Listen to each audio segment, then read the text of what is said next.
দৃশা, তোমার পরীক্ষার রেজাল্ট খুব ভালো হয়েছে, তোমার মাকে বলবে টিউশনের ফিসটা দিয়ে দিতে। যাও ওখান বাড়িতে। কি হয়েছে দৃশা? যখন ওর মায়ের কথা বলি তখনই মুখটা অন্ধকার করে। কিছু তো ব্যাপার একটা আছে, বেশি কথাও বলে না, আমাকে দেখতে হবে ওর পিছু পিছু গিয়ে।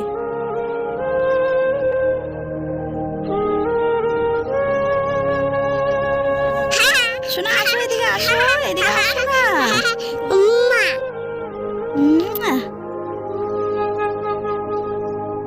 মা, তুমি আমাকে যে কেন গেলে?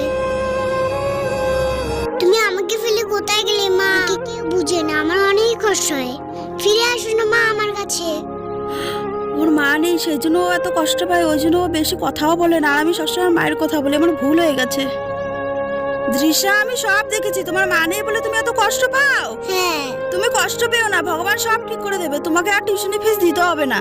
মা না থাকলে যে কতটা কষ্ট হয়, যার মা নেই সেই একমাত্র বুঝতে পারে।